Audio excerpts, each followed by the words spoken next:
বিসমিল্লাহির রহমানির রহিম।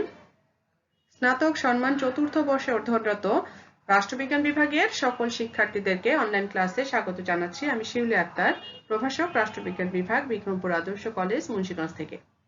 শিক্ষার্থী বন্ধুরা, তোমরা চতুর্থ বর্ষে বিশ্বায়ন, আঞ্চলিকতাবাদ ও আন্তর্জাতিক আর্থিক প্রতিষ্ঠান নামে যে বিষয়টি পড়ছো, সেখান থেকে সেই বিষয়টি থেকে গুরুত্বপূর্ণ একটা ছোট্ট টপিকস নিয়ে তোমাদের সঙ্গে আজকে আমি আলোচনায় হাজির হয়েছি। আশা করি তোমরা সকলেই মনোযোগ দিয়ে ধৈর্য সহকারে ক্লাসটা দেখবে। তাহলে চলো চলে যাচ্ছি মূল ক্লাসে। তাহলে শিক্ষার্থী বন্ধুরা, তোমরা স্ক্রিনে দেখতে পাচ্ছ আমাদের আজকে আলোচনার বিষয়বস্তু হচ্ছে কপিরাইট আইন।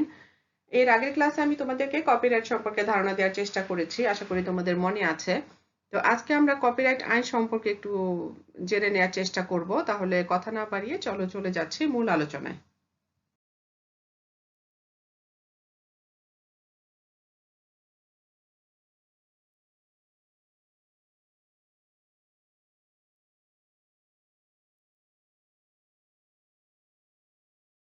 এখন দেখো কপিরাইট আইন আসলে কি। কপিরাইট একটি ইংরেজি শব্দ। এই কপিরাইট শব্দের বাংলা প্রতিশব্দ হচ্ছে গ্রন্থস্বত্ব বা লেখস্বত্ব। একজন লেখকের রচিত পুস্তক বা গ্রন্থের ওপর তার মুদ্রণ, পুনঃমুদ্রণ এবং প্রকাশের অধিকারকেই বলা হচ্ছে কপিরাইট। তো কপিরাইট আইন একটা একচেটিয়া, বৈধ এবং নিশ্চিত অধিকার, যা একজনের বুদ্ধিবৃত্তিক বা মস্তিষ্কজাত সৃষ্টিকে নকল বা পাইরেসি বা অন্যায় অনুসরণ হতে অন্য কাউকে বিরত রাখে। অর্থাৎ খেয়াল করে দেখবে, একজন ব্যক্তি যখন তার বুদ্ধিবৃত্তিকে কাজে লাগিয়ে কোনো একটি সৃষ্টিকর্ম করছেন, সেটিকে অন্য কেউ যাতে নকল করতে না পারে বা পাইরেসি করতে না পারে, এই জন্য অন্যকে বিরত রাখার প্রয়াসই হচ্ছে এই কপিরাইটের মূল উদ্দেশ্য। তো কপিরাইটের মাধ্যমে সাহিত্য, শিল্পকর্ম ও অন্যান্য শিল্পকলা সৃষ্টিকারীকে তার সৃষ্ট মেধা সম্পদ ব্যবহারের একচ্ছত্র অধিকার প্রদান করা হয়। গল্প, নাটক, প্রবন্ধ, কবিতা, জাতীয় সাহিত্যকর্ম, তারপরে হচ্ছে গিয়ে তোমার চিত্রকর্ম, চলচ্চিত্র, সঙ্গীত, তারপরে ভাস্কর্য, স্থাপত্যকলা, এগুলো কপিরাইট দ্বারা সংরক্ষিত হয়। কম্পিউটার সফটওয়্যারও বর্তমানে কপিরাইট দ্বারা সংরক্ষিত হচ্ছে। তো কপিরাইট আইনের মাধ্যমে, আইনের কারণেই কোনো নির্মাতা, শিল্পী, প্রোগ্রামার কিংবা লেখক তাদের মেধার সঠিক মূল্যায়ন পেয়ে থাকে। অর্থাৎ এই আইনটা বলবৎ হয়েছে বলেই কিন্তু একজন নির্মাতা, একজন প্রোগ্রামার, তিনি তার মেধার সম্পূর্ণ সুযোগটা তিনি নিতে পারছেন এবং তার সুফলটা তিনি ভোগ করতে পারছেন। আর কপিরাইট আইনের কার্যকারিতা সৃজনশীল যেই কর্মী রয়েছেন তাদেরকে নিরুৎসাহিত হওয়া থেকে রক্ষা করে। অর্থাৎ তার শিল্পকর্ম, তার সঙ্গীত, তার প্রোগ্রাম, তার কম্পিউটার সফটওয়্যার যদি অন্য কেউ নকল করে বা তাকে না জানিয়ে নিয়ে যায়, তাহলে তিনি তার প্রাপ্য অধিকার থেকে বঞ্চিত হবেন। এতে করে তিনি নিরুৎসাহিত হবেন। অর্থাৎ কপিরাইট থাকাতে এই সৃজনশীল শিল্পীদেরকে অনেকটা উৎসাহিত করা হয়। তারা যেন নিরুৎসাহিত না হন, সেই দিক থেকে তাদেরকে রক্ষা করা হয়ে থাকে। তো আসলে কপিরাইট আইনটা কেন প্রয়োজন হয়েছে? দেখো, কপিরাইট আইন কোনো সৃজনশীল কাজের ব্যক্তিকে নির্দিষ্ট সময় পর্যন্ত তার সৃষ্ট কর্মের ওপর মালিকানা বা স্বত্বাধিকার দিয়ে থাকে। ফলে কোনো সৃষ্ট কর্মের বাণিজ্যিক মূল্য থাকলে সেটি যে তৈরি করে সে পান, অন্য কেউ সেখানে দখল নিতে পারে না বা অন্য কেউ ভোগ করতে পারে না। যেহেতু প্রত্যেক মানুষের বেঁচে থাকার জন্য টাকার প্রয়োজন রয়েছে, অর্থের প্রয়োজন রয়েছে, সেহেতু কবি, সাহিত্যিক, চলচ্চিত্র নির্মাতা, সফটওয়্যার নির্মাতা, ওয়েবসাইট ডিজাইনকারী সবারই কিন্তু অর্থের প্রয়োজন। অর্থাৎ জীবিকার তাগিদেই কিন্তু ম্যাক্সিমাম সময় মানুষ এই কাজগুলো করে থাকছেন। তারা তাদের সৃজনশীল কাজ সৃষ্টির জন্য পরিশ্রম, মেধা বা কখনো কখনো কিন্তু টাকাও খরচ করে থাকেন। কাজেই সৃষ্ট কর্ম বিক্রি বা বিনিয়োগের মাধ্যমে তাকে তার বিনিয়োগের সুফল তুলতে দেওয়া উচিত বলে অনেকে মনে করছেন। তো কপিরাইট আইনের আওতায় পাওয়া আইনগত অধিকার তাদের সেই সুবিধাটাই দিয়ে থাকে। যদি কোনো শিল্পী বা প্রোগ্রামার দেখতে পান যে তার দীর্ঘদিনের শ্রম এবং মেধার ফসল অন্যরা কোনোরূপ স্বীকৃতি বা বিনিময় মূল্য ছাড়াই উপভোগ করছে বা ব্যবহার করছে, তাহলে তিনি কিন্তু নিরুৎসাহিত হয়ে পড়বেন। তো কপিরাইট আইনের আওতায় সৃজনশীল যে কর্মী তাদেরকে নিরুৎসাহিত হওয়া থেকে আসলে রক্ষা করছে। তো এখন আমরা কপিরাইট আইন 2000, যেটি কিনা 2005 সালে সংশোধিত হয়েছে, এখানে সর্বমোট 17টা অধ্যায় রয়েছে এবং 105টা ধারা রয়েছে। তো এখানে কপিরাইট সম্পর্কিত যে কপিরাইট লঙ্ঘনজনিত কিছু অপরাধ, কি কি অপরাধ রয়েছে, অপরাধের প্রকৃতি বা কেমন, এবং তার বিপরীতে কি কি শাস্তির বিধান রয়েছে সে সম্পর্কে আলোচনা করা হয়েছে, যা আমি সংক্ষেপে তুলে ধরছি। একটু দ্রুত বলার চেষ্টা করছি, তোমরা একটু দেখে নিবে মনোযোগ দিয়ে। কপিরাইটের মেয়াদটা থাকছে ফটোগ্রাফার ব্যতীত অন্যান্য যে কর্ম, তার ক্ষেত্রে কপিরাইটের মেয়াদটা থাকবে 60 বছর তার মৃত্যুর পরে। আর আন্তর্জাতিক সংস্থার কর্মের কপিরাইটের মেয়াদ থাকছে 60 বছর। সম্প্রচার পুনরুৎপাদনের অধিকার এরূপ কর্মের মেয়াদ সম্প্রচারের পরবর্তী বছরের শুরু থেকে 25 বছর। তারপরে দেখো কপিরাইট সমিতির নিবন্ধন। কপিরাইট আইন 2000 এর 41 ধারার বিধান মতে কপিরাইট সমিতি গঠন ও নিবন্ধন করা যাবে। নির্ধারিত ফরমে সমিতি নিবন্ধনের জন্য রেজিস্ট্রারের নিকট আবেদন করতে হবে। রেজিস্ট্রার উক্ত দরখাস্ত সরকারের নিকট দাখিল করবেন। প্রণেতা এবং এই আইনের অধীন অন্যান্য অধিকারের মালিকদের স্বার্থ, জনস্বার্থ ও জনগণের সুবিধা, বিশেষত লাইসেন্স প্রার্থী হতে পারে এমন ব্যক্তির সমষ্টির স্বার্থ ও সুবিধা, দরখাস্তকারীর যোগ্যতা এবং পেশাগত দক্ষতা বিবেচনা করে সরকার নির্ধারিত শর্ত সাপেক্ষে কোনো সমিতিকে কপিরাইট সমিতি রূপে নিবন্ধিত করবে। একই শ্রেণী কর্মের ব্যবসা করার জন্য একের অধিক সমিতিকে নিবন্ধন করা যাবে না, এখানে স্পষ্টভাবে বলা হয়েছে। তো অনুবাদের ক্ষেত্রে দেখো কপিরাইট আইনের 52 ধারার বিধান মতে কপিরাইট বোর্ডের অনুমোদন ক্রমে কপিরাইট অফিস থেকে অনুবাদ কর্মের লাইসেন্স ইস্যু করা হবে। কপিরাইট রেজিস্ট্রেশনের ক্ষেত্রে কপিরাইট রেজিস্ট্রেশনের জন্য সরকার নির্ধারিত ফি এর ট্রেজারি চালান, কর্মের কপি, 2 কপি নমুনা সহ নির্ধারিত ফরমে রেজিস্ট্রার অফ কপিরাইটের নিকট আবেদন করতে হবে, ধারা 55। আর আন্তর্জাতিক কপিরাইটের ক্ষেত্রে কপিরাইট আইনের 68 থেকে 70 ধারায় আন্তর্জাতিক কপিরাইট সম্পর্কে এখানে বর্ণনা করা হয়েছে, আমি ওদিকে যাচ্ছি না। আর লঙ্ঘনের ক্ষেত্রে দেখো কপিরাইট আইনের 71 ধারার বিধান মতে নিম্নলিখিত কারণে কপিরাইট লঙ্ঘিত হয়েছে বলে গণ্য হবে। এখানে প্রথমত যখন কোনো ব্যক্তি এই আইনের অধীন কপিরাইটের মালিক বা রেজিস্ট্রার কর্তৃক প্রদত্ত লাইসেন্স ব্যতীত বা অনুরূপভাবে প্রদত্ত লাইসেন্সের শর্ত বা এই আইনের অধীন কোনো উপযুক্ত কর্তৃপক্ষ কর্তৃক আরোপিত কোনো শর্ত লঙ্ঘনপূর্বক 1 নম্বর হচ্ছে এমন কিছু করেন যা করার একচেটিয়া অধিকার এই আইন দ্বারা কপিরাইটের মালিককে দেয়া হয়েছে, অথবা অবগত না থাকা বা সন্দেহের কোনো যুক্তিসঙ্গত কারণের অনুপস্থিতিতে মুনাফার উদ্দেশ্যে জনসাধারণের এমন কোনো কর্ম সম্পাদনের জন্য কোনো স্থান ব্যবহারের অনুমতি দেন যাতে কর্মটির কপিরাইট লঙ্ঘন করে, যদি না এটা প্রমাণ করা হয় যে বিষয়টি সম্বন্ধে তিনি অবগত ছিলেন না বা অনুরূপ সম্পাদন কপিরাইটের লঙ্ঘন হবে মর্মে বিশ্বাস করার তার কোনো যুক্তিসঙ্গত কারণ ছিল না, বা যখন কোনো ব্যক্তি কর্মটির অধিকার লঙ্ঘনকারী অনুলিপি বিক্রয় বা ভাড়া করেন কিংবা বিক্রয় বা ভাড়া করান বা বাণিজ্যিকভাবে প্রদর্শনী করেন বা বিক্রয়ের জন্য কিংবা ভাড়ার জন্য প্রস্তাব করেন, অথবা বাণিজ্যিক উদ্দেশ্যে অথবা কপিরাইটের মালিকের অধিকার ক্ষুণ্ণ হয় এরূপ পরিসীমায় বিতরণ করেন বা বাণিজ্যিকভাবে জনসাধারণে প্রদর্শন করেন, বা কোনো কর্মের অধিকার লঙ্ঘিত অনুলিপি আমদানি সংক্রান্ত বাংলাদেশে আমদানি করেন। এই ধারায় উদ্দেশ্য পূরণকল্পে সাহিত্যে, নাট্যে বা নাটকে, সঙ্গীতে বা শিল্পকর্মকে চলচ্চিত্র শিল্পকর্মে পুনরুৎপাদন একটি অধিকার লঙ্ঘনকারী অনুলিপি হিসেবে বিবেচনা করা হবে।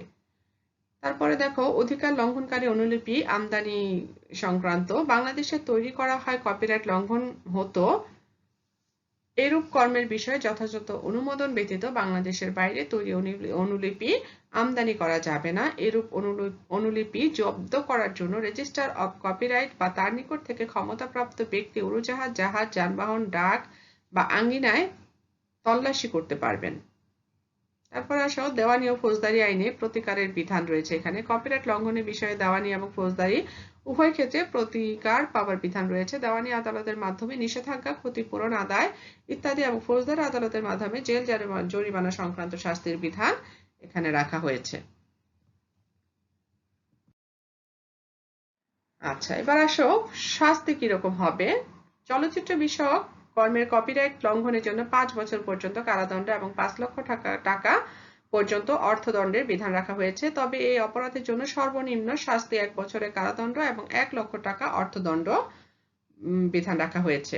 কপিরাইট আইনের ধারা 82 এর মতে চলচ্চিত্র ব্যতিরেকে কোনো কর্মের কপিরাইট লঙ্ঘনের জন্য অনূর্ধ্ব 4 বছর পর্যন্ত কারাদণ্ড এবং 2 লক্ষ টাকা পর্যন্ত অর্থদণ্ডের বিধান রাখা হয়েছে। তবে এই অপরাধের জন্য সর্বনিম্ন শাস্তি হচ্ছে 6 মাস মেয়াদের কারাদণ্ড এবং অনূর্ধ্ব 2 লক্ষ টাকা কিন্তু সর্বনিম্ন 50,000 টাকা অর্থদণ্ডের বিধান এখানে রাখা হয়েছে।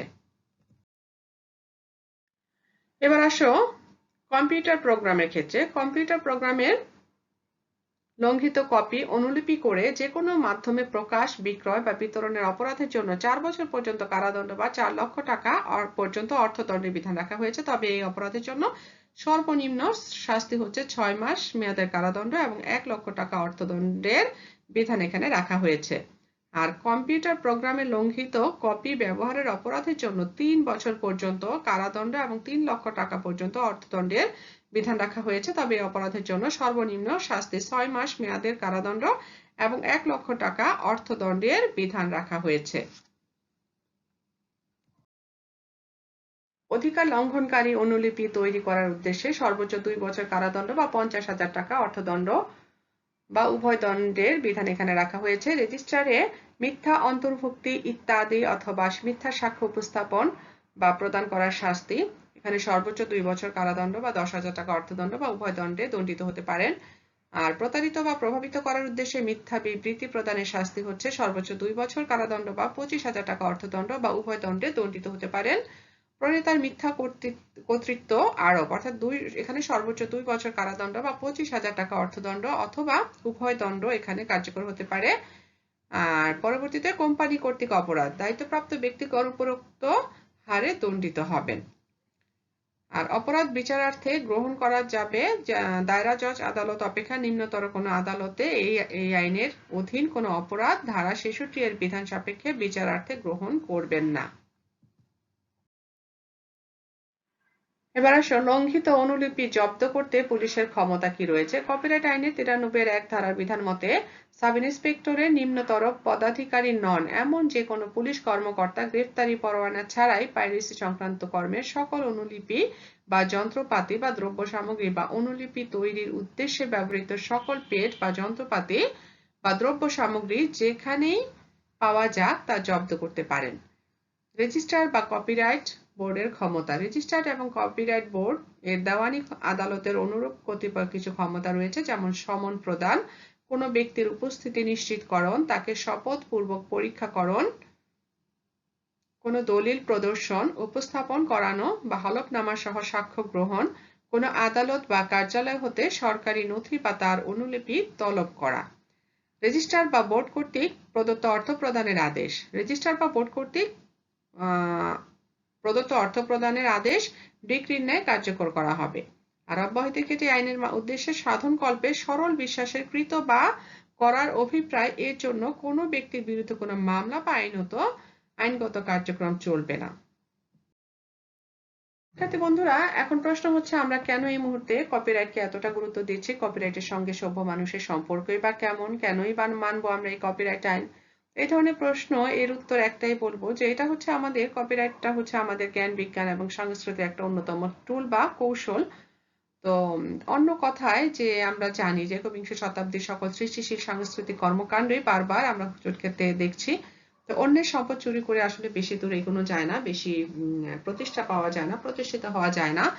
তো এখানে কপিরাইটের সঙ্গে সৃষ্টিশীলতার যে নিবিড় সখ্য রয়েছে তা আমরা দেখছি। ফলে সৃষ্টিশীল যে মেধা সম্পদ সেগুলো যদি কেবল চুরি হতে থাকে বা পাইরেসি হতে থাকে, তাহলে একদিন আমরা দেখবো যে সৃষ্টিশীল মানুষগুলো আর এই সৃষ্ট কর্মের সঙ্গে আর যুক্ত নেই, তারা মুখ ফিরিয়ে নিয়েছেন।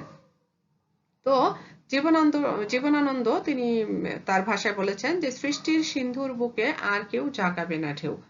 অর্থাৎ আমরা এখানে দেখছি যদি তার মেধা চুরি হয়ে যায়, পাইরেসি হয়ে যায়, তখন তারা কি করবে, অন্য একটা দেশে যেখানে এই পাইরেসি হওয়াটা বন্ধ রয়েছে, যেখানে তার এই কপিরাইট আইনটা প্রতিষ্ঠিত বলবৎ করা হচ্ছে, সেখানে তারা চলে যাবে। তো আমাদের কি হবে, আমরা কেবলই শিকার হব একটা মেধা শূন্যের জাতি হিসেবে।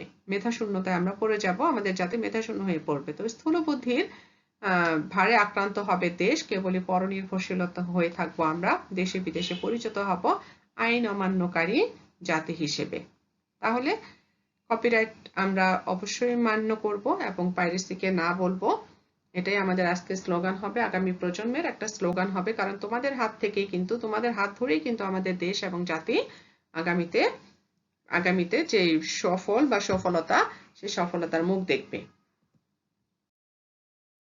তো শিক্ষার্থী বন্ধুরা, তোমরা যারা এতক্ষণ আমার সঙ্গে ছিলেন, ধৈর্য সহকারে ক্লাসটা দেখেছো, কপিরাইট আইন সম্পর্কে আজকে আমরা ধারণা দেওয়ার চেষ্টা করেছি। আশা করি তোমরা কিছুটা হলেও বুঝতে পেরেছো। বারবার দেখবে ক্লাসটা, তাহলে তোমাদের আয়ত্তে চলে আসবে। সকলের সুস্বাস্থ্য কামনা করে আজকের মতো আমি এখানেই বিদায় নিচ্ছি। দেখা হবে পরবর্তী কোনো ক্লাসে। আল্লাহ হাফেজ।